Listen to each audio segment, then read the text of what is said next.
Entry से ledger posting सीखना, मतलब जर्नल से खाता बही कैसे बनती है इसके बारे में चर्चा करेंगे। हमने एक एग्जांपल लिया है कि सर व्यापार प्रारंभ किया नगद 5000 से, माल 10,000 का है और फर्नीचर 5,000 का है। इंग्लिश में बात करें sir, business started with cash 5,000, goods 10,000 and furniture जो है 5,000 का है। क्लियर? तो इसकी सबसे पहले तो हम जर्नल बना लें कि भाई जर्नल एंट्री क्या बनेगी। तो मैं जर्नल एंट्री बना रहा हूं तो यहाँ पर कि business started with cash 5,000, goods 10,000 and furniture 5,000। तीनों एकदम ऑनर ला रहा है और तीनों जो है बेटा रियल अकाउंट है। रियल अकाउंट है तो डेबिट वाज कम से क्रेडिट वाज गोज आउट का रूल लगेगा। मतलब सर वस्तुगत खाते का लगेगा कि यदि कोई वस्तु आए तो सीआर और वस्तु जाए तो सीआर। तो हमारे व्यापार में केस, गुड्स और फर्नीचर बेटा इन हो रहा है, मतलब आ रहा है, इसलिए मैं तीनों को डीआर करूंगा। मतलब sir cash account DR, goods या स्टॉक ले लो उसकी जगह, stock account DR, furniture account D R,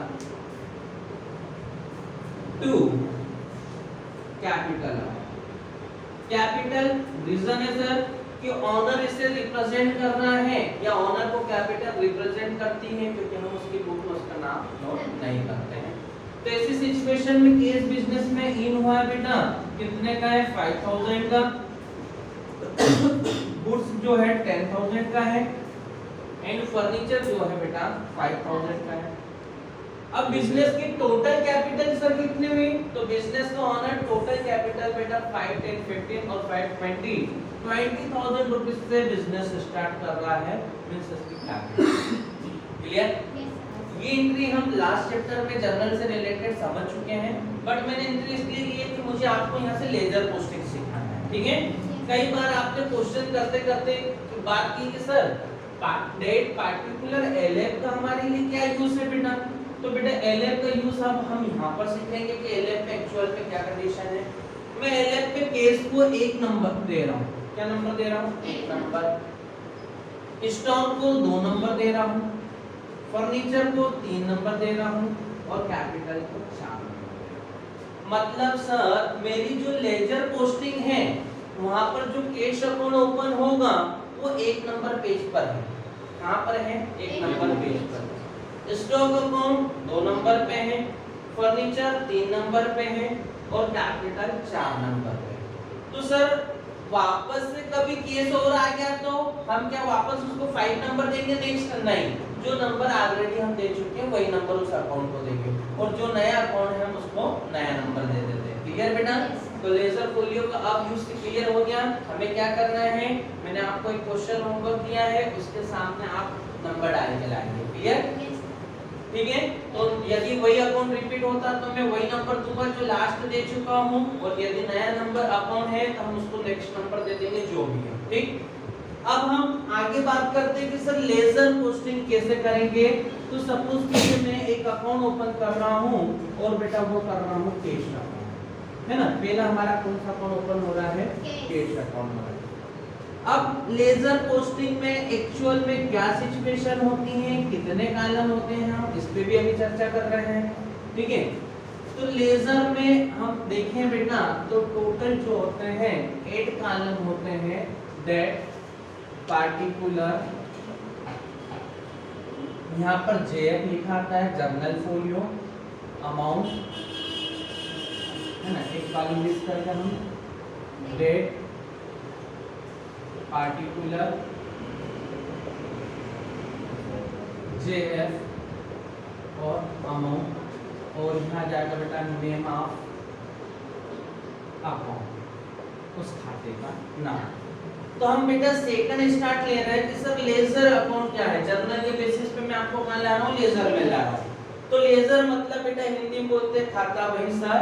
मतलब सर हमारे व्यापार के ऐसे ट्रांजेक्शन जैसे संपत्तियां, आय व्यय, दायित्व, पूंजी और भी संबंधित जो भी ट्रांजैक्शन है उन खातों को संक्षिप्त रूप में अलग अलग खातों में लिखना या अलग अलग जगहों पर लिखना खाता बही कहलाता है।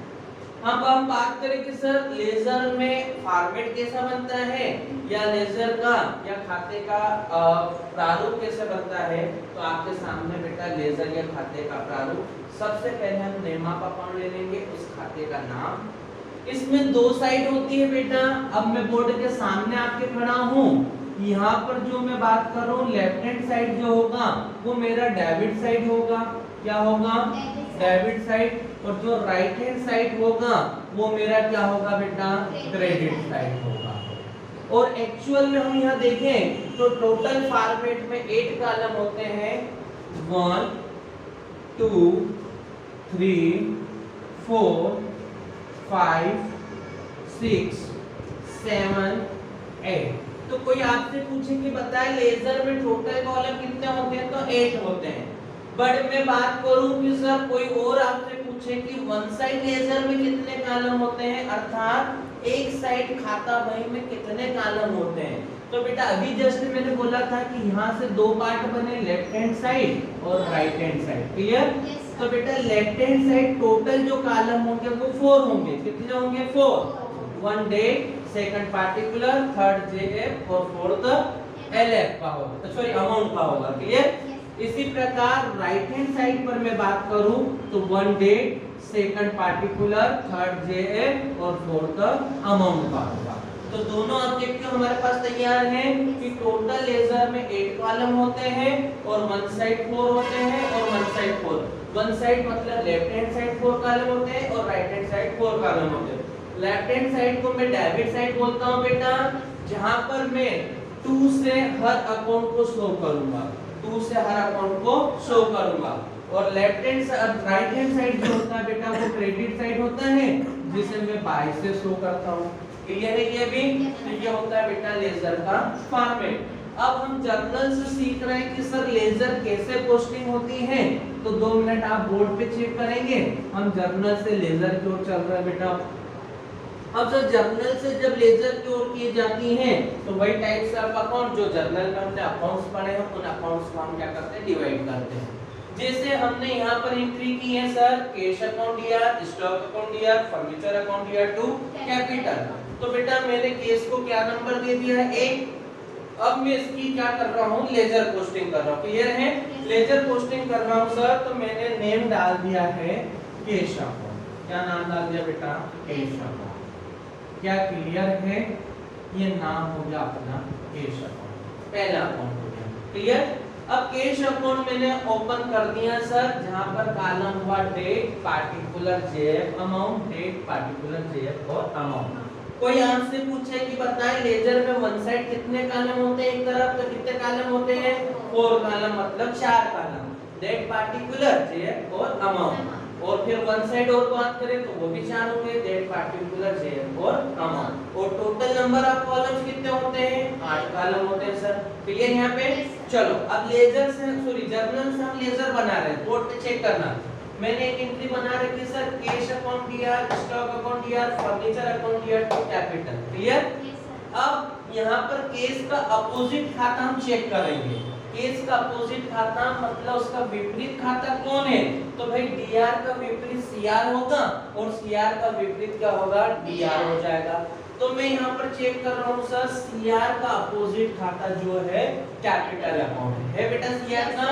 अब सीआर का सर अपोजिट खाता कैपिटल है, जो टू मतलब सीआर में लिखा हुआ है। टू मतलब कहाँ लिखा है? सीआर में। तो बेटा जो जर्नल एंट्री में सीआर में लिखा है वो लेजर पोस्टिंग में डीआर में लिखेंगे। कहाँ लिखेंगे? डीआर में। जो सीआर में लिखा है वो लेजर पोस्टिंग में मैं कहाँ लिख दूंगा? डीआर में, टू कैपिटल के नाम से। किस नाम से लिखूंगा? टू कैपिटल अकाउंट के नाम। क्योंकि केस अकाउंट में कभी भी केस का नाम नहीं आएगा, इसलिए केस का अपोजिट खाता कैपिटल हुआ। तो सर स्टॉक और फर्नीचर भी तो है वहां पर, तो बेटा स्टॉक भी डीआर है, फर्नीचर भी डीआर है, तो इसलिए हम अपोजिट मतलब उसका उल्टा जो होगा डीआर का सीआर में। तो केस का अपोजिट कैपिटल है, कैपिटल सीआर में है, तो मैं लेजर पोस्टिंग में उसको किस ओर लिखूंगा? डीआर में। क्लियर बेटा? यहाँ पे यदि सपोज कीजिए यहाँ पर डेट 1 जुलाई होती, क्या होती? जुलाई, तो बेटा मैं यहाँ भी डेट लिख देता 1 जुलाई। अब सर ये तो समझ में आ गया कि जो सीआर में जर्नल में है वो लेजर पोस्टिंग में डीआर में जाता है, हमने भी लिख दिया to capital account. But sir अब अमाउंट क्या बताएं, मैं 20,000 यहाँ नोट करूं तो नहीं बेटा 20,000 नोट नहीं होंगे, क्योंकि इस 20,000 में केस भी इंक्लूड है, फिर क्या इंक्लूड है, स्टॉक भी और फर्नीचर भी है। तो मैंने टू कैपिटल जरूर नोट किया है, पर अमाउंट केवल कितना लूंगा 5,000। तो बेटा केस कॉलम में अमाउंट आ जाएगा आपका 5,000। क्लियर यहाँ पे।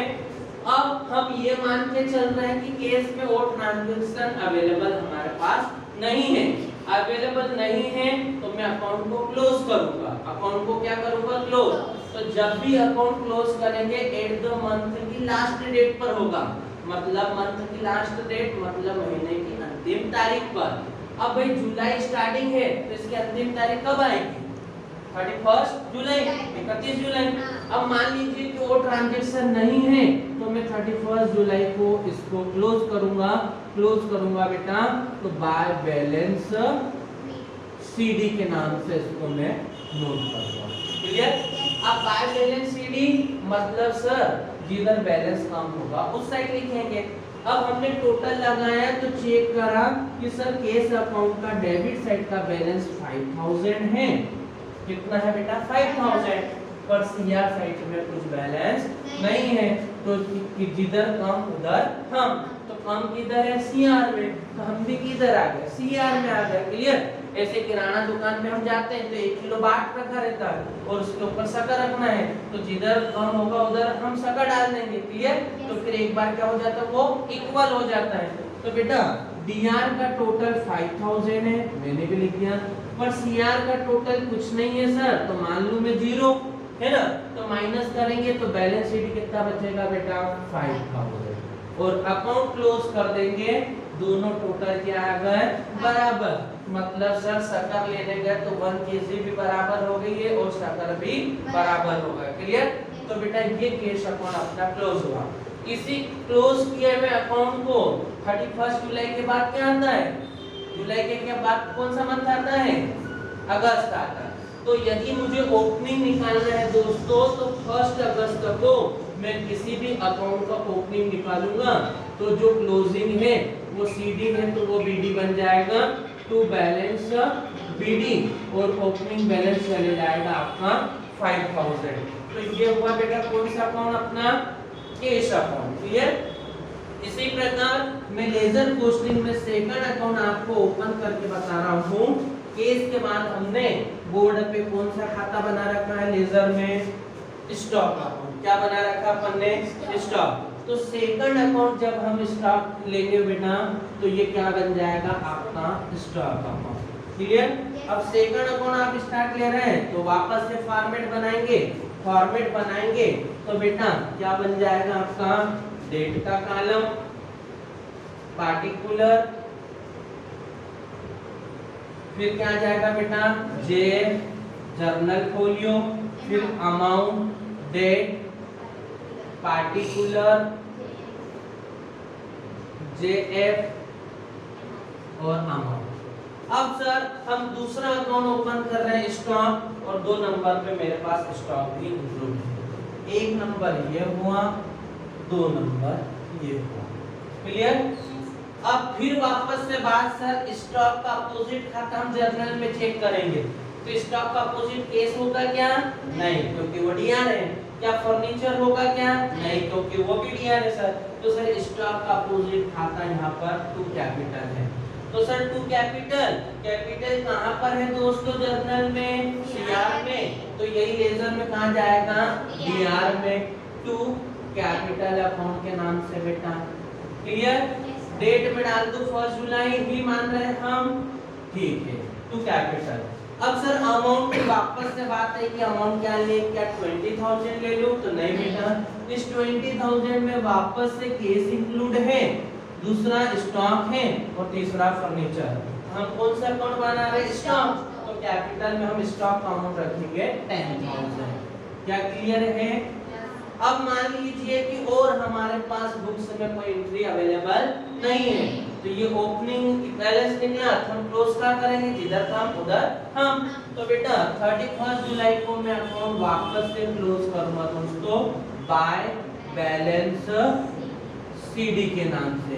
अब बाय बैलेंस सीडी के नाम से कर रहा हूं तो डेबिट बैलेंस सर 10,000 है, पर क्रेडिट में अवेलेबल कुछ नहीं है, तो बैलेंस मेरा कितना गया 10,000। क्लियर। और इसी प्रकार इस अकाउंट को मैं क्या कर दूंगा, क्लोज कर दूंगा 10,000 और 10,000। अब बेटा ये स्टॉक का क्लोजिंग बैलेंस 10,000 है, अब ये नेक्स्ट ईयर क्या बन जाएगा, ओपनिंग, या नेक्स्ट डेट पर क्या बन जाएगा, ओपनिंग। तो जुलाई के बाद क्या आती है दोस्तों, अगस्त, तो टू बैलेंस हमारा बन गया क्या बेटा, बीडी बेटा, कितना 10,000। तो बेटा ये था अकाउंट नंबर 2 अपना। अब हम अकाउंट नंबर 3 की बात कर रहे हैं, स्पेस कम है अपने बोर्ड पे, है ना, तो हम अकाउंट नंबर 3 का है यहाँ बना लेते हैं। अकाउंट नंबर 3 में हमें क्या बोल दिया है बेटा, कौन सा अकाउंट बनाना है, फर्नीचर अकाउंट बनाना है। तो भाई अकाउंट नंबर 3 हम ओपन कर रहे हैं फर्नीचर अकाउंट। अब फर्नीचर अकाउंट ओपन कर रहे हैं तो वापस से बेटा डेट का कॉलम, जेएफ का column, sorry amount JF, particular और डेट, फिर अमाउंट है ना, और जेएफ आ जाएगा और इधर पार्टिकुलर और डेट आ जाएगा। Date, particular, JF, amount, date, particular, JF और अमाउंट का कार्य हो गया। अब वापस से दोस्तों मैं यहाँ बात कर रहा हूँ कि सर तीसरा अकाउंट जो हमने ओपन करा है वो कौन सा कर दिया, फर्नीचर अकाउंट ओपन करा। अब फर्नीचर अकाउंट ओपन करा तो क्या इसका अपोजिट कैश और स्टॉक होगा बेटा, नहीं, क्योंकि रीजन है कि वो भी कहाँ बैठे, डीआर में, तो इसका अपोजिट कौन होगा, कैपिटल, जो सीआर में है ना, तो जो सीआर में है तो लेजर में हम कहाँ लिखेंगे, डीआर में। तो जुलाई 1 बेटा टू कैपिटल अकाउंट, समझ में आ गया। अमाउंट कितना बेटा, क्या 20,000 ले लूं, नहीं सर, क्योंकि इस 20 में 3 भाई शामिल था, पहला भाई था केस, सेकंड था स्टॉक और तीसरा था फर्नीचर। तो हम किसको शामिल करेंगे, फर्नीचर को दोस्तों। तो फर्नीचर की एक्चुअल वैल्यू कितनी है, 5,000। तो बेटा कैपिटल में कितना आ गया, 5,000। क्लियर है। आप यही मान रहे हैं कि अकाउंट में और कुछ अवेलेबल नहीं है, नहीं है तो 31 जुलाई को मैं क्या कर रहा हूँ दोस्तों, क्लोज कर रहा हूँ। तो by balance CD 5,000 minus 0 is equal to 5,000, टोटल हमारा हो गया 5,000 एंड 5,000। तो बेटा ये जो सीडी बैलेंस होता है वो क्लोजिंग होता है, क्लोजिंग जिसको हम अंतिम बैलेंस हिंदी में बोलते हैं। क्लियर। अब यही सीडी नेक्स्ट मंथ में क्या बन जाएगा, ओपनिंग टू बैलेंस बीडी के रूप में, क्या बन जाएगा, टू बैलेंस बीडी 5,000। क्लियर है। तो बेटा ये था अपना तीसरा अकाउंट फर्नीचर, कंफर्म। अब ये तीसरे के बाद मैं एक और अकाउंट ओपन कर रहा हूँ, इसको हटा रहे हैं अपन, और तीसरा अकाउंट हम ओपन करेंगे क्या, सॉरी 3 तो हो गए, नंबर 4 में कौन सा अकाउंट ओपन होगा, कैपिटल अकाउंट। नंबर 4 में कौन सा अकाउंट होगा बेटा, कैपिटल अकाउंट। अब कैपिटल अकाउंट जो ओपन होगा बेटा, हम हेडिंग डाल रहे हैं नंबर 4 कैपिटल अकाउंट। किसकी हेडिंग डाल रहे हैं, कैपिटल अकाउंट्स की, ठीक है। अब जब कैपिटल अकाउंट ओपन करेंगे दोस्तों तो कॉलम वही है ना, अमाउंट, जेएफ, डेट और पार्टिकुलर, डेट, पार्टिकुलर, जेएफ और amount, date, particular, JF, amount, date, particular, JF और अमाउंट। ये वापस से कॉलम हो गया, है ना। अब चेक करना, हम नंबर 4 अकाउंट पर आ गए बेटा, कैपिटल के। अब दोस्तों कैपिटल का अपोजिट कौन है, कैपिटल का अपोजिट कौन है, और कैपिटल का अपोजिट कौन है? फर्नीचर। तो तीनों एक ही डेट पर है। अब तीनों अपोजिट डीआर में बैठे हैं, तीनों अपोजिट कहाँ बैठे हैं? डीआर में। तो जो डीआर में होगा वो कहाँ जाएगा? सीआर में। तो सर सीआर में जाएगा तो मैं डेट डाल दूंगा बेटा 1 जुलाई बाय, समझना एक एक को लेते हैं। सीआर के लिए हम क्या यूज करते हैं? बाय। अब पहला खाता सर कैपिटल का अपोजिट केस है।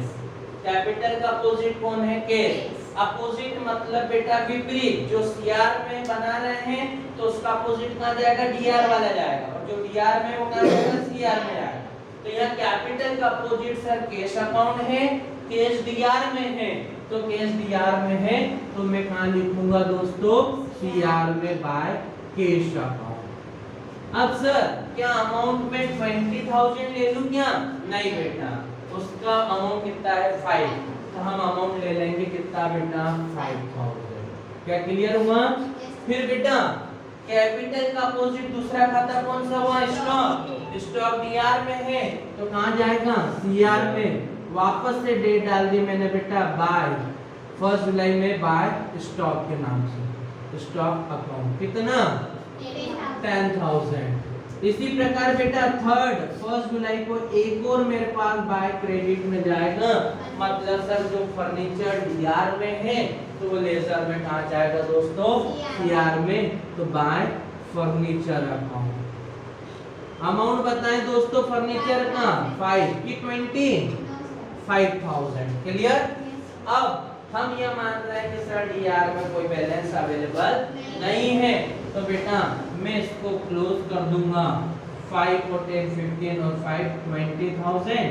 देन 31 जुलाई को मैं यदि बैलेंस शो कर रहा हूँ तो बाय बैलेंस बीडी कितना आ जाएगा? 20,000 माइनस 0 इज इक्वल टू 20,000। और नेट अमाउंट वापस से पे कर देंगे दोस्तों 20,000 एंड 20। यही 1 जुलाई का बैलेंस मेरे पास 1 अगस्त में क्या बन जाएगा? ओपनिंग बैलेंस बेटा बाय बैलेंस बीडी। क्या बनेगा? Bye balance BD. सो ये सीडी है ना, तो यहाँ क्या बन जाएगा? By balance BD 20,000। तो बेटा ये है जर्नल से लेजर पोस्टिंग जो हमने सीखी है, और हर अकाउंट में हमें यही कॉन्सेप्ट लेकर चलना है। उम्मीद है वीडियो बढ़िया लगेगा। ठीक है।